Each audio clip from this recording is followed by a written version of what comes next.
Welcome back to So, What's Your Process? I'm Kyle Dalsimer. And I'm Allie Dalsimer. And today we've got a really exciting guest, one of Allie's guests. Allie, do you want to tell us about who we've got today? Absolutely. Today's guest is amazing. She is a creative in so many fields, just the epitome of the kind of guest we love here on So, What's Your Process? So today's guest is a veteran entertainment industry publicist, head of a Jasmine PR firm. She has her own wellness brand. She also is a professionally amazing viral pole dancer, pole athlete, and the author of a really great book, Flying Over 50. So, welcome, Makeda Smith. Hi, you guys. Thank you so much. What a fabulous intro. Thank you, Allie. We are so excited to have you here today. So, let's get started. Okay. Let's talk about all the things you do and how you approach that and what your process is. You are doing so many different things. And when Kyle and I were talking about this earlier, we were thinking, is the way you approach being a publicist different from the way you approach, leading your wellness brand? Is it different from, how you approach doing pole athlete? I mean, these are all such amazing things. So I would love to hear your thoughts on that. Oh my gosh. I don't know when it all just bubbles together in my head. So I really got to think about that question. I guess they're separate boxes, but they're all fused together, even though they're separate. So I never really think about them as, okay, I'm doing this. Let me change my mindset. I think I try to have a basic foundational mindset that supports me in everything I do. And that mindset is to operate and move from a state of peace and a state of calm and a state of light. And then from that foundation, I move. I absolutely love that. Oh, that's I think that's really, really cool. There's something that really struck me when I was learning a little bit more about you, Makeda, and that's just every single avenue of your life that you've gone through. You have taken risks. I read an interview that you did about moving across the country for college when that wasn't necessarily something that most people did, and then coming back having a pretty comfortable job at an agency in your 20s and going, no, I want to start my own firm. So how do you think that, I mean, even to now, going and jumping onto social media and becoming an influencer in such a niche and interesting field? So I guess my question for you is have you always had that need to take risks? Is it natural to you? Where does that come from? It must be really natural, because when I'm doing it, I don't really think about it as me taking a risk. I just think about it as this is what needs to be done. But I guess on the outside looking in, it is risk taking, but it pretty much is a natural thing. I think I realized a little later in life that, especially in my family, I've always been ahead of the curve. Mm-hmm. And I don't know, one day, I can't remember how old I was when I realized this, but one day it hit me that, oh, you've always been ahead of the curve. And that's why people always thought you were a little different or a little strange. Because in my mind, I don't think I'm different or strange. Right, you're just normal you, right? I'm just doing normal. I'm just doing normal things that need to be done. But because I'm on the inside looking in, but when I'm on the outside looking in, it's like, oh, okay. Well, it reminds me a lot. There's a great quote. I'm a big quote guy. And there's this great quote by Busta Rhymes where he goes, Huh? "It's only delusional until it works. Then they Yeah. call you a genius." Yeah. So I think that it's so interesting, and I absolutely get that with it's totally normal to you, and that's just how you're wired, which I Yeah. think That's is a what good helps point. you become so successful in so many different fields. Yeah, but Yeah. also, one thing that I was thinking about, so you have a series that you have done with our mutual friend, Cyrus Webb, Yes. and you dive deep into the book that you wrote, Flying Over 50, Mm-hmm. which I hope you'll show people at the end there. Oh But yeah, I have to go um, grab. the series, when you first started, you talk about how you were reticent, you were hesitant to Mhm. start, you were a little nervous, you didn't want to do it, and yet you are on social media dancing on a pole in like 6-inch platform shoes and like 8. being Hey. platform shoes, being so fabulous. And I'm wondering, what was different about how you approached being on a podcast versus how you approached, being out there? Because to me, those are, in some ways, I would be the opposite, right? But Huh? you approached them in a way that was it seems very different. And I'm really curious about that. Well, it's interesting because okay, so when I'm posting on social media, that's like curated content. I get to edit it, I get to post it the way I want to post it, I get to present what I want to be presented. Cyrus, um, suggesting that we do this podcast together, that's like he hits the button and we go live. And it's like, I make my clients, as a publicist, I make my clients do live interviews and podcasts all the time. I get to be like this bossy old lady who's like, this is what you need to do for your career. We're going to do this. I don't care that you're nervous. But when it came to making myself do it, it's like, It's like, I had to it's take your like, own medicine. yes, it's like I had to take my own medicine. It's like, oh my God, I've got to go live like every week and I've got to talk about the book and I've got to talk about like my personal business. It's like, now I really have empathy for my PR clients after all these decades because I see what I have put them through.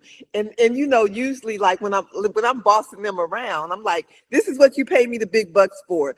I've gotten this interview, you're gonna do it. Like Mhm. I don't want to hear nothing else. And so I kind of felt bad because I've been a bossy publicist for decades. Well, that's so interesting, though, because, yeah, but that's interesting because so how do you approach your clients now versus how you approached them before? Like, what did you do before and how has that changed given your personal experience? Well, I still boss them around, Okay.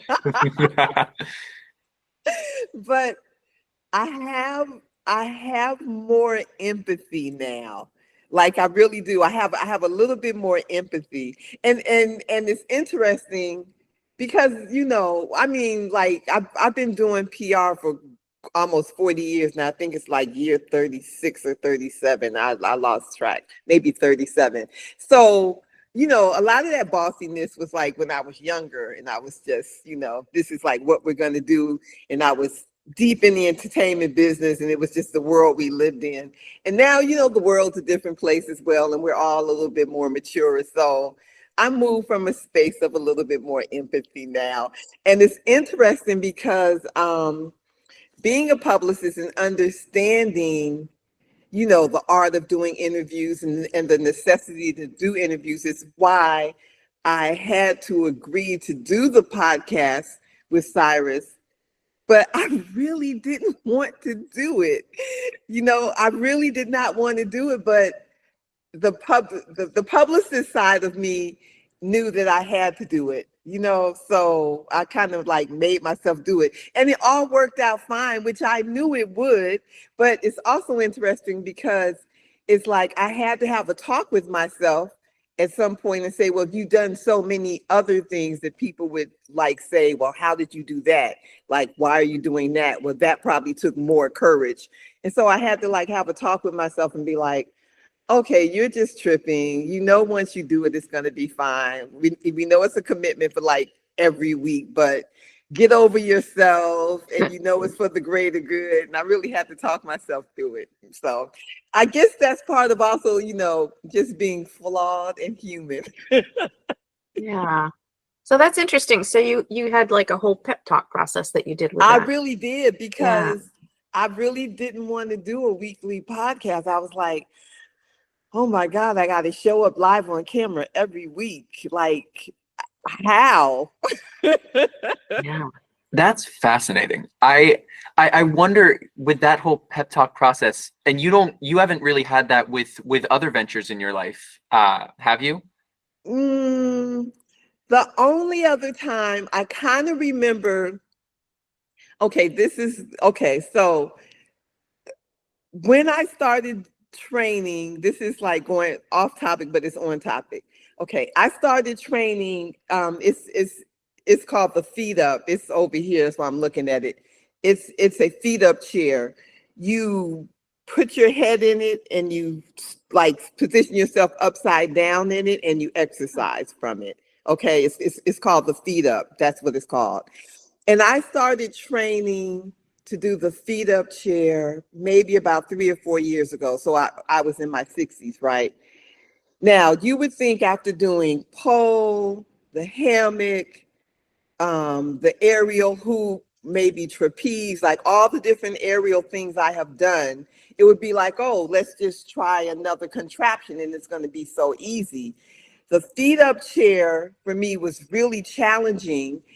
And I had to sit down and have a conversation with myself, because I was like, well, I trained everything else when I'm in my 50s. Maybe in my 60s, I should be training something new, because this is really challenging for me. Like this is reminding me of how it was when I first started training pole. My body is like has to acclimate, and it's really taking a lot out of me.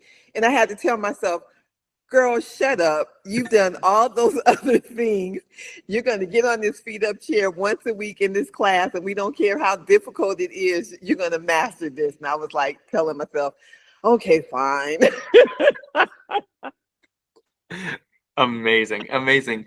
I actually, that's a perfect little segue to talk about all of your aerial work and everything. I was really interested in not only the fact that you take up something that's so physically demanding and so challenging Yeah. in your 50s, and then the thing that really struck me was you talked in one of your interviews in the past about how you had a video of you that you'd posted go pretty viral online, and the internet does what it always does, which is, you know, try and tear down other people, or Yeah. try and bring people down when they're doing something very cool.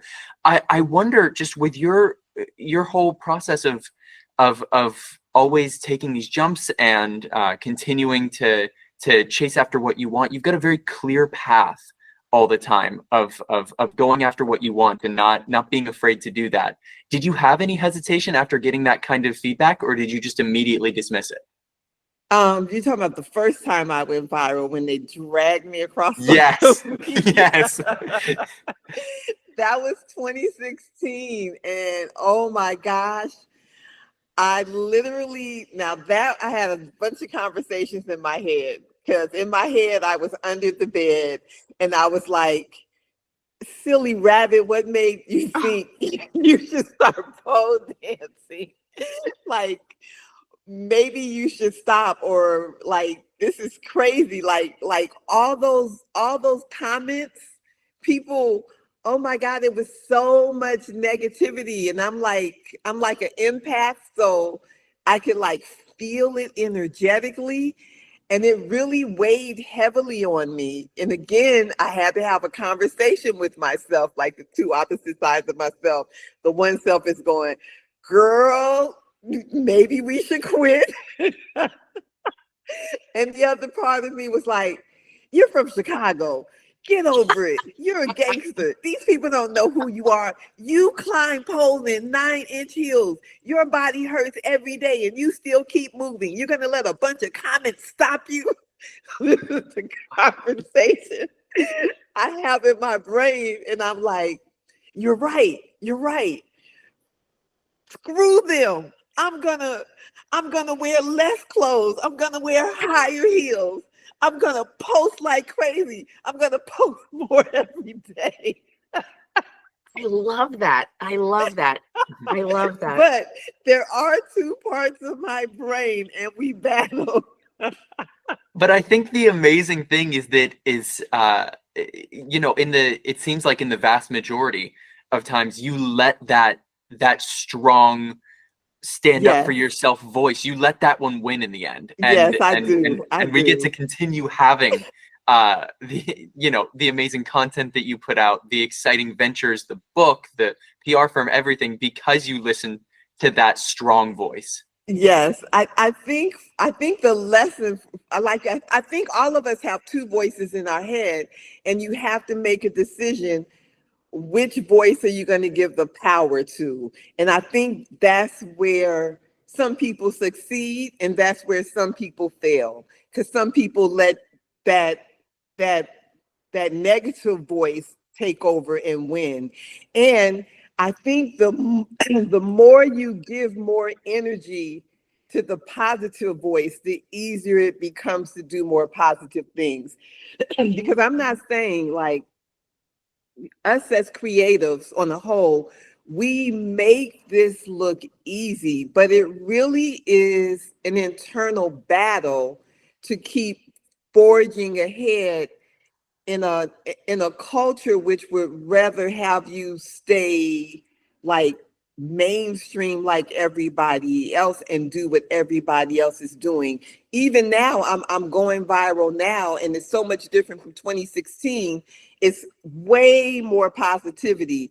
But those negative voices, the things that those negative comments, they're like, some of them are just like, how did you even fix your fingers to type this to me? This is so cruel and so negative. Like, what is wrong with you? Right. Well, I think that's a really good point, right? Because first of all, I love the comment about the more energy you give to the positive side. You know, there's a yin and yang for everything, right? Yes. And the more energy you give to that positive side, the more it fulfills like a positive spiral. And I actually really like that. But I also think, the opposite is true. If you feed that negative, you end up in that downward spiral. Yes. And my thought is that people who want to bring you down, who try to criticize and just really destroy you. Yeah. I think they're deeply flawed. I think they're unhappy. Yes. I think they're incredibly unhappy with who they are in their lives. Yes, I agree. And it's amazing that you're able to overcome that and really view it. I'm not so good. I get negative comments and I'm like, what? It really takes a lot. Trust me, some of these negative, like, okay, when I first started going viral this time, like, there's this comedian. He's a well-known comedian. He reposted me, but he's a comedian, so he set it up so that the comments can make jokes, right? Even though he was kind of decently, he straddled the fence. He didn't really joke about me, but he kind of joked about me. So I happened to see the repost of his posting me on Facebook, and I read the comments, and every single comment was negative. And this is Facebook. Facebook is a different medium than Instagram. So Facebook, this was mostly people my age, and I don't really even post a lot of my posts, my stuff on Facebook. Instagram to me is more for creatives, So when I read those comments on Facebook, I was like this. Oh, my heart. Yeah. Like, this is your really peers. this is like they were dragging me, and I was like, okay, you know what? I really was like, I'm gonna breathe. I'm going to let this flow through my system. I'm not going to hold on to it. And I'm going to start over tomorrow and I'm going to let all this go. And I'm just not going to come back to this post. And I'm going to stay off of Facebook for a page or so. And I'm going to go where I'm fed, where my tribe loves me. Yeah. And I'll just stick to Instagram for a minute. But it really, like, it really did affect me. Like, so I understand what you're saying. You know, it really takes a lot, because energetically we are creative beings. So energetically we feel those frequencies when they come at us. You know, we just have to be strong enough to like navigate those frequencies and change them into more positive, higher frequencies. But yeah, it's really a lot. It's a lot. Yeah. And it's really interesting what you said about just sort of taking that space away from it.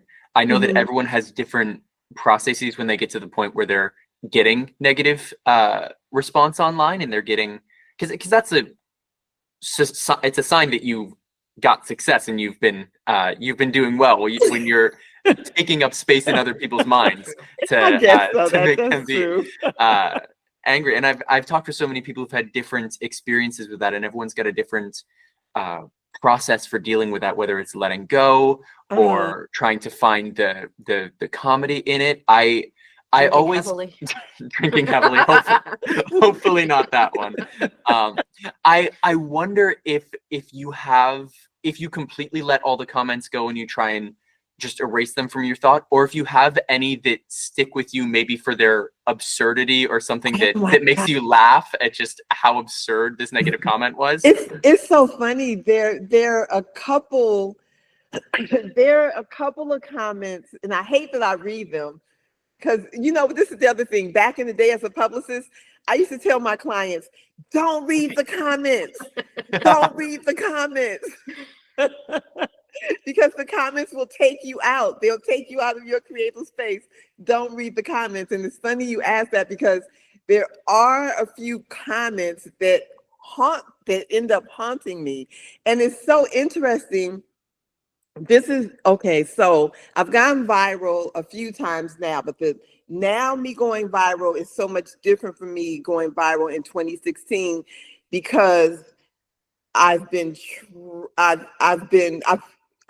through the fire of going viral, so I understand it and I can deal with it better this time. So in 2016, when it was so much negativity though, but when people were coming at me with their comments and negatives in 2016, I never responded to the negative comments. I would go on my page and post something positive, but I never responded back, because I really wasn't secure enough in myself to battle. And those comments were really taking me out. But now, baby, it's 2025. And I read those comments and I comment right back. And it's so much better now, because the comments that haunted me from 2016 is like, I wish I had just stood my ground and said something back, but I didn't. So now when I get these negative comments, I comment something back. So it's almost like you're throwing that negative energy at me. Oh no, I'm going to throw it right back at you, and then I'm going to move on. And I feel like in 2016, I didn't throw a lot of that negativity back, because I wasn't secure enough in myself to do that. But now the only comments I didn't, the Facebook comments, I started to go at them, but I was like, you know what? This is Facebook. People know me as a publicist on Facebook. I'm just going to leave this alone. I'm just going to act like I didn't see these comments, because on Facebook, I have a different persona. So it's really interesting. Yeah. But now it's like the comments, I don't let them haunt me, because I throw the energy back. And it's kind of interesting, because some of the comments, when I've commented back, the people have actually commented back and apologized. Mm-hmm. And I think sometimes people lose sight of the fact that, like, we're all humans in this game, and like, you can't just talk anyway to anybody because you're talking to another person. And I've literally had several comments be like, oh, ma'am, I'm sorry. I was just making a joke. I wasn't trying to be disrespectful, you know? And I'm like, oh, okay. Okay. Yeah. And I'll hit them back and go, oh, okay. Thank you. Thank you for that. You know, so I think sometimes they're kind of thrown off because they think they can just say anything. And, you know, like no one's going to come back and hold them accountable. Yeah, I think that's a really valid point that I think a lot of people don't realize is at the other end is a human being Yeah. who has, you know, feelings and aspirations, and they're trying to do good. You know, you're certainly not trying to do evil with your social media posts. You know, you're trying to bring positivity and be a role model for women to let them know that they can achieve whatever they want regardless of their age. Which I think is important in a time when, you know, let's face it, older women, it's the invisible syndrome, right? Like we're not seen. And it's so empowering that you do that. And I love that you have stood up and you're talking back, because people do forget. I had one similar thing long ago when I was doing a political thing, and somebody sent a message to me, and at the end of it, it was like, do better. And I was like, how? You know, and I replied back and I was like, this is what I'm doing. And I laid it all out and I was like, how do I do better? I am open. And, you know, it was about 2 hours later and I got this, I'm really sorry. I was having a bad day. I apologize. They forget, you know? Yes. And that's the internet, because we're all talking to a screen and forgetting that there's another person behind the other screen. Yes. Speaking of the internet, there was something that you touched on in there that was super interesting to me. The idea of, you know, on Facebook, you have a different persona than you do on Instagram, and being someone who is, you know, a multi-hyphenate creative who's in so many different fields. I'm sure that there are people who know you for certain things and people who know you for other things. How do you navigate that? What is that like? I'm pretty, like, it's interesting. I'm pretty open about who I am. I'm really secured. And it's interesting because I remember one time one of my clients had he's like, I want to put you with my lawyer. You guys should know each other. I'm going to have him call you. The lawyer was in Jersey. The lawyer called me, and the first thing he said was, yes, so I Googled you and you're on a poll. Yes, I am. That's what I said. He said, yeah, I saw you on a pole. You're a pole dancer. I just started cracking up. I said, oh my God, yes, I am. I pole dance. I said, I've been doing publicity for almost 40 years. I started pole dancing in my 50s. And for some reason, I get more press for pole dancing than for doing my PR. And I just started laughing, and then we continued on. So I'm really open. I am really an open book, and I own everything I do. So no one can come back and throw it in my face. So, you know, it just is what it is. In terms of Facebook, on Facebook, I actually have a dance page. I have a PR page, and I have my personal page. My personal page, I mix my dance and my PR and then my personal perspectives. So everything is there.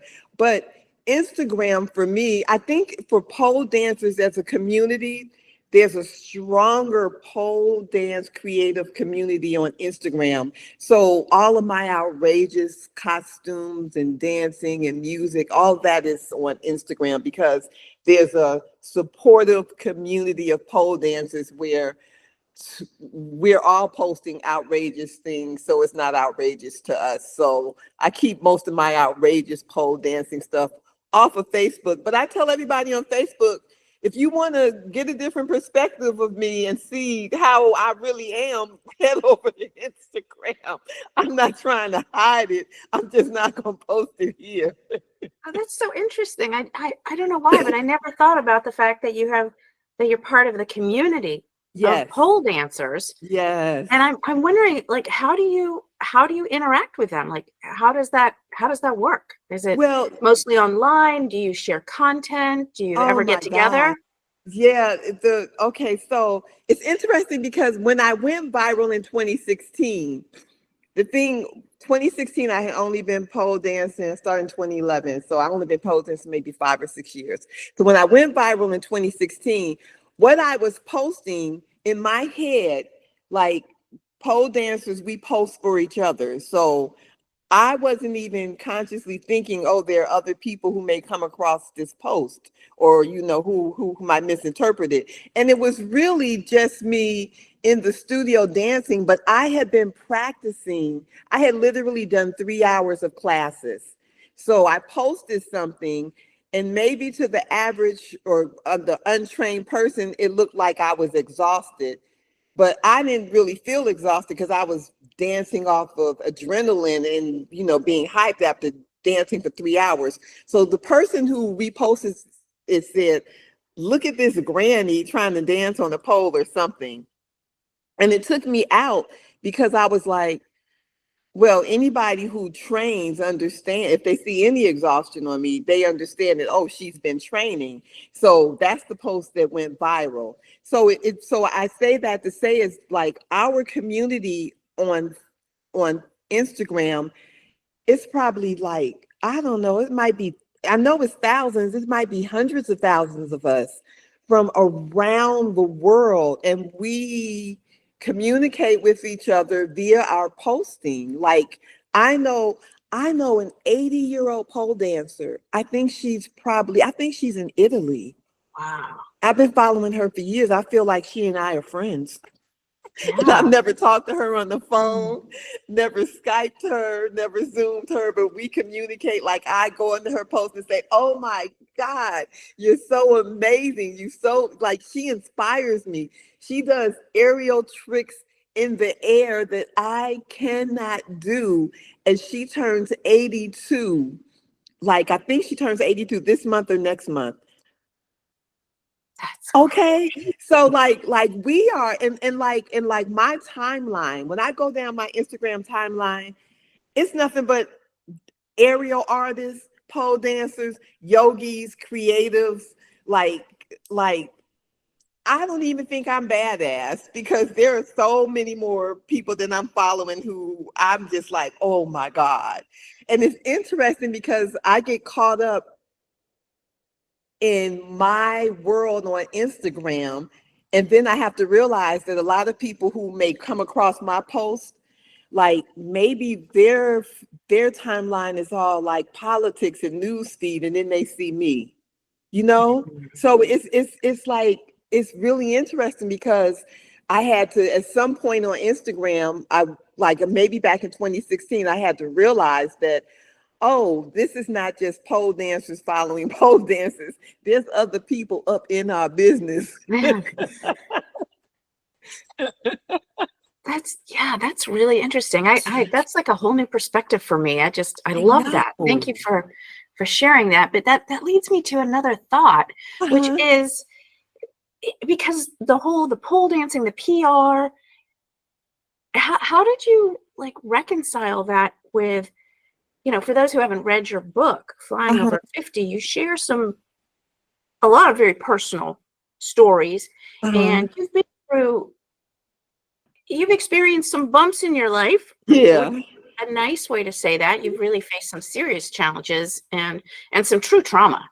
Yeah. And so I'm wondering, given that the PR and the pole dancing, it's all very positive oriented. And then how did you deal with like revealing so much and going through the process of writing your book, which is ultimately has a positive outcome and a very reinforcing and inspiring story, but to get there, that journey, to go through all that, like how did you deal with that? When Cyrus suggested, okay, so many people for so many years have said, oh, you need to write a book, you need to write a book, you need to write a book. I'm like, girl, I ain't got time to write no book. Boy, go sit down.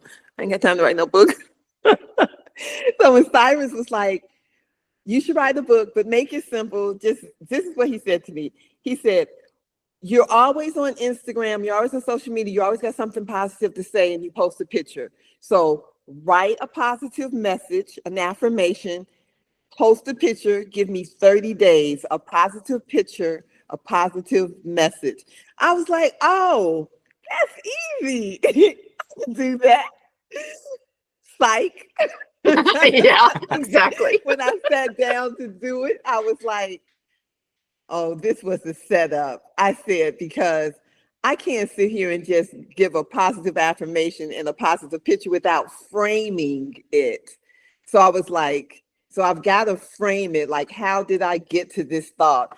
I said, okay, so I'll take something from my life to show how I got here. And so, as a creator, I'm sitting there and I'll go, okay, so I'll start in college and I'll pick out 30, I'll come up with 30 scenarios and I'll go through my life. And it was really cathartic, and it was humbling, and it was affirmative. Like, I really, because I had to remember memories I didn't want to remember. But the other part was, I was like, well, it's just me and the reader, and nobody's probably going to read my book anyway. And nobody I know is going to read the book. So let me just have a conversation with the reader, because maybe I can really help someone. And, and you look at a person and you don't know what they've been through. So I was like, let me just share some things so people know that they can get from A to Z. Now, Head Cyrus told me, after he claims he did tell me this, but I don't remember him telling me this. Oh, we're going to do a podcast that goes with the book. Yeah. I might have been like, okay, well, maybe I don't want to write about this, or maybe I'll write this differently. But I never really knew that we were going to do a podcast around the book. He might have known in his head, but I didn't know. So that was probably another reason I was like hesitant to do the podcast, because I was like, oh, I shared a lot of things. I don't know if I want to talk about these things on a podcast. I was having an intimate conversation with me and the reader. They was never going to see me. I was never going to see them. But that's interesting, though. So your process was to write in a vacuum. Yes, exactly. Huh. Yes, that's fascinating. That's such an excellent, concise way to put that. Yes, I was in a vacuum. Yes. So now that you're like definitely not in a vacuum, how has sharing the material influenced the way you deal with other aspects of your life or your business? Well, I think, like I said, I'm really an open book. So sharing it just had to roll into, well, girl, you said you was an open book. So you had to tell yourself to do it, basically. Yes. So okay. Practice what you preach. You're going to be an open book. Open the book, girl. Put your money where your mouth is. Exactly. Yes, exactly. So, but it all turned out to be really good. I didn't have any emotional breakdowns, and it was all fine. And Cyrus is so good. He's so good. Yeah. He definitely pulls things out that you don't expect to talk about. I want to ask you about it's a quote that you have that really resonated with me. Oh, okay. It's you said, make your only competition yourself and outdo yourself every time. I want to know if you can. Like I said that? No. It's and it really resonated with me, and it's very interesting after talking with you now. And there's it makes a lot of sense, because there's not a lot of comparing and worrying about how you stack up with other people, XYZ. It's all it's very uplifting, and I think it's a very positive outlook on life. I was wondering if you could talk more on that. Where did you get that quote from? Where did I say that? It was in your interview with Radio Rebel. Right? I've done so many interviews, I don't even remember that. You really did your research. You go, young man. Well, we've got to do our research. Absolutely. You are so good. I'm a publicist, so I can really appreciate that. That's you're very professional, because a lot of people don't, like when you get ready to interview somebody, it's a lot behind the scenes. So I really appreciate that. Okay, so back to what you said. Well, I guess if you keep your only competition yourself, this goes back to the two voices. Like we all have the yin and yang, the two voices in the head. Like it's enough for me to deal with the two voices in my head. The one that's saying we gonna move this way and the one that's saying we gonna move this way. I don't need to think about everybody else out here. So if I can just, I like what you said about the vacuum, because that's an excellent word. I think a lot of us as creatives, I always say we are extroverted inverts. We appear to be very extroverted, but we are inverts because our creativity requires that. And so, which brings me back to your concept of a vacuum. I think if you're operating from a vacuum, it gives you more space and more nurturing and more resilience to do what you have to do, because you get to block out all the other outside noise. So if you make your only competition yourself and you show up and give everyone your best, if you make that your base, it's an easier space. Because if you start adding X, Y, Z and all, that's all too much. That's overwhelming, especially for creative people. It's too much. Like, again, everything is energy and frequency. So you got to narrow that energy and those frequencies down and quiet some of that noise. I love that. Mm-hmm. Yeah. I do too. I actually have a question. Uh-huh. The chair thing, like you're standing upside down on your chair. Your feet up. Yeah. I've been like ruminating on that as we sit here and talk. Because that just seems like, I don't know, that's like I should be doing that, right? But then that makes me think, like, you continue to challenge yourself. You know, you're in your 60s now and you're taking on new challenges, not just athletic ones, but also professional ones. Yeah. The book, the podcast, all the rest of it. And so I guess I want to know, like, what is it that you haven't done that you still really want to do?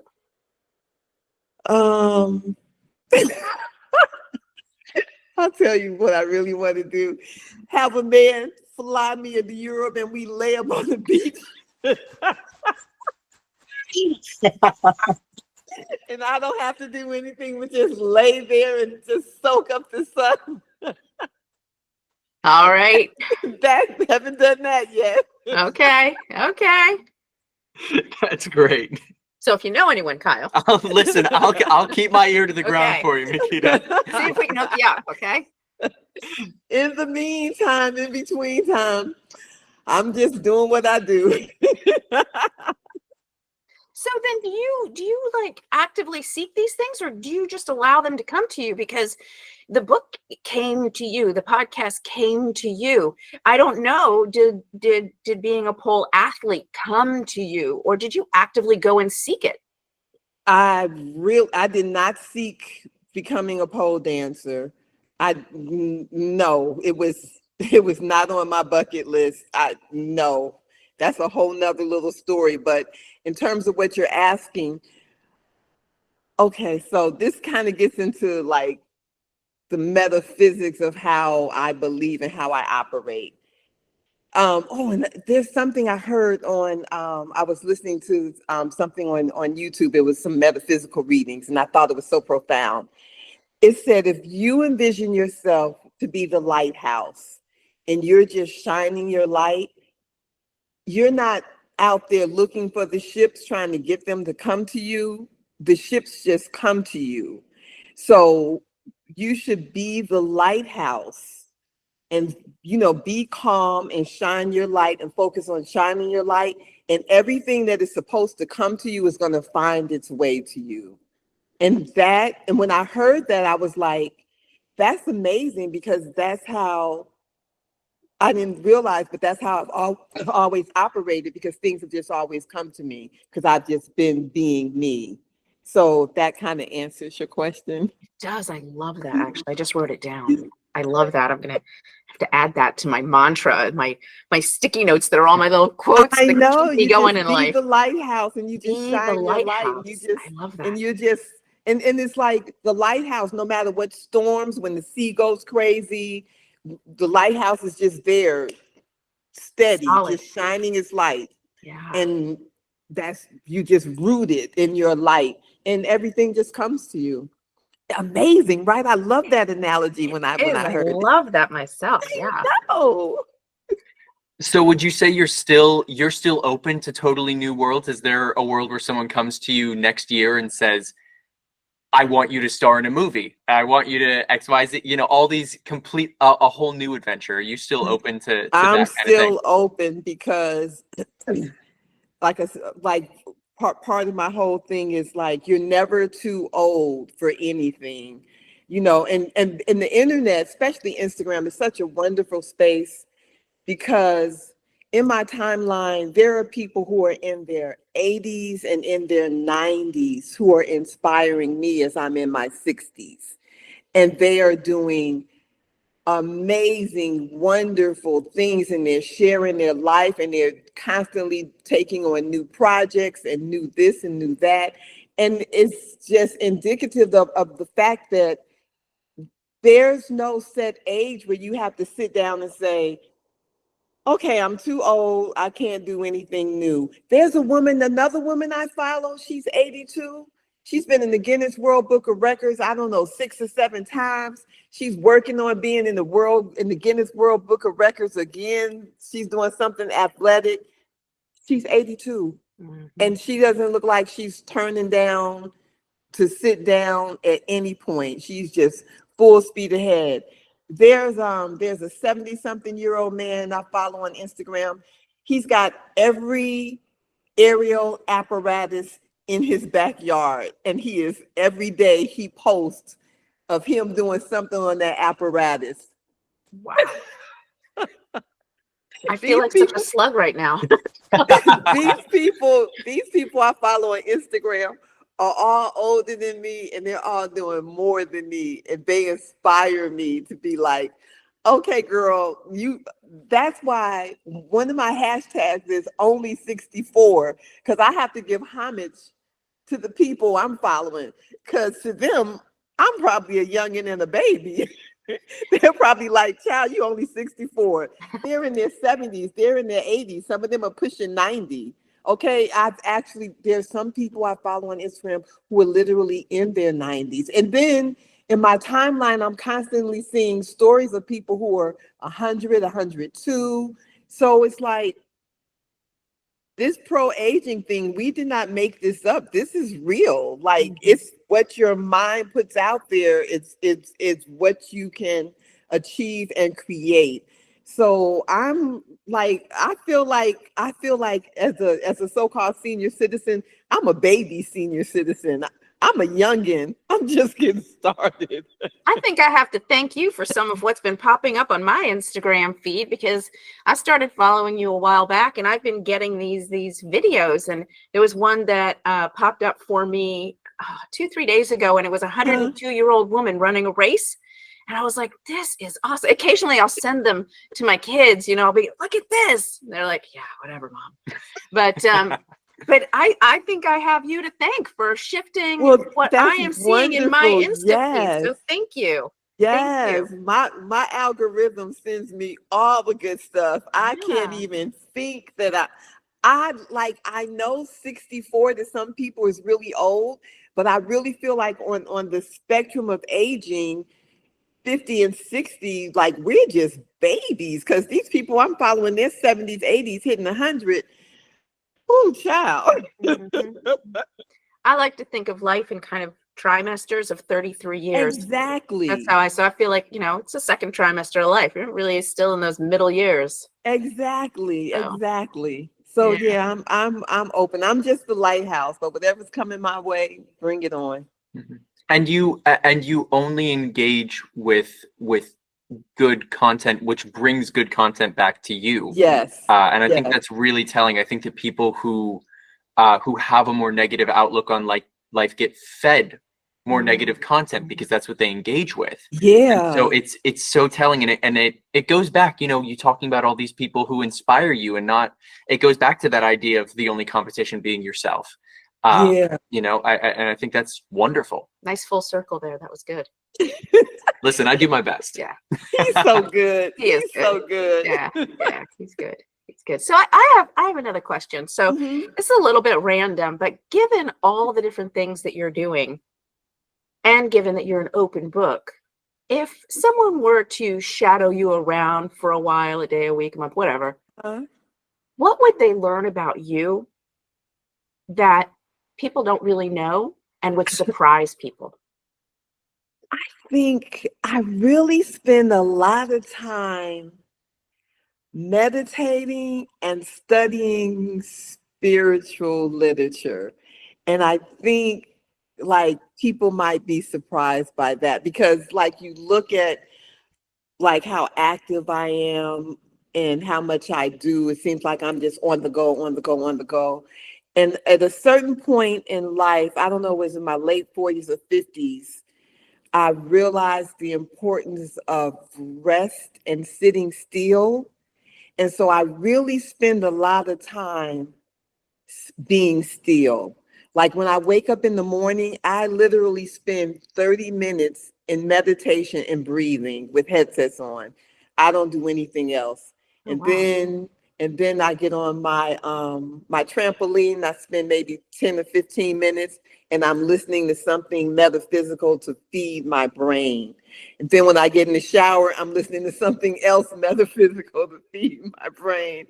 And then throughout the day, like sometimes I'll just shut everything down and I'll put on headsets and I'll turn off all of my electronics, and I'll find a good meditation and I'll just sit and breathe for maybe 30 or 45 minutes. And then at nighttime, I'm doing like the same thing. I have a heated crystal mat.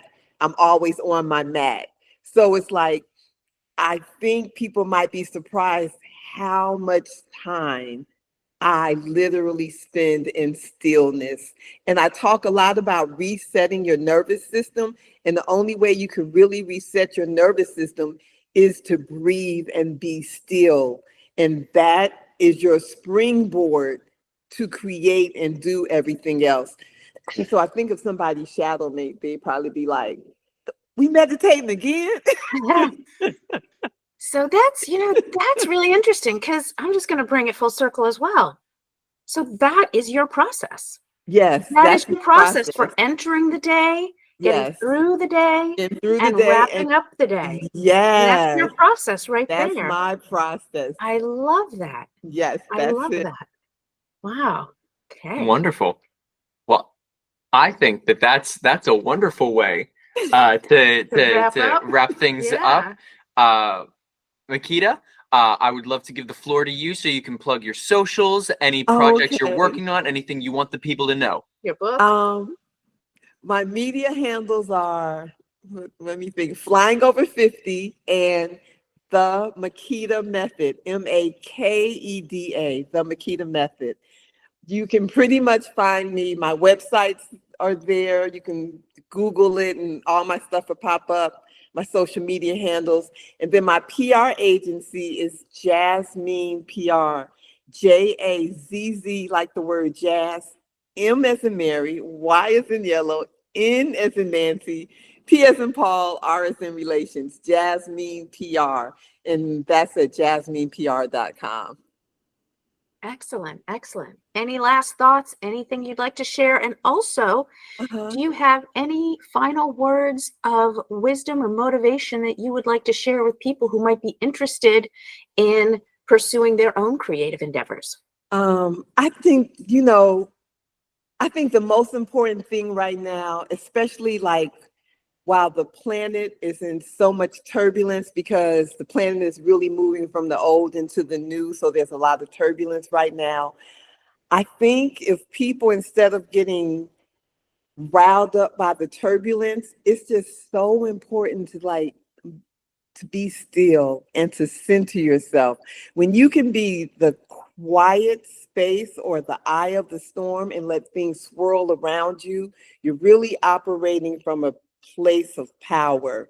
And I just think it's really important, especially with so much social media and so much coming at us these days and so much noise. If people can seek that quiet peace and power within them, if everybody does that, it's going to radiate that to the planet, and it's going to get us to the next level quicker. Right. And that's it. Like in a lot of my social media posts, I'm reminding people, regulate your nervous system, get calm. It's just so important. I love that. What a perfect way to end. Absolutely. Be the eye of the storm. Yes. I love that. Makeda, thank you so much for spending this time with us. Thank you. You guys are fabulous. What a wonderful team. Well, thank you. We'll take it. We'll take it. All right. You have a blessed day, and we will look forward to keeping up with all of your amazing activities. Thank you, Miss Fabulous Everyday Allie. All right. Thanks, guys. Bye for now. Bye-bye. So what'd you think? I thought Makeda was incredible. You know, I'd read some of her interviews and seen a couple of minutes of her podcasts here and there, but being here and chatting with her was a whole different world. I completely understand why she's so successful and why people love working with her, whether it's PR, whether it's following her on her social media, whether it's reading her book. The energy that she has is just so exciting and welcoming and dynamic. Yeah. It's very positive. I feel like her analogy of the lighthouse, where she's the light that shines, I feel like she embodies that fully. And it's magnetic. You know, she just draws in positivity and draws in people, and is, you know, very inspiring. There's a lot of stories that she shares and lessons that she's learned, and she's really gone through a lot. And I think maybe it's the meditation or the spirituality. She really seems to be in touch with not just her own life, but with the whole rhythm of the universe and just the energy of living.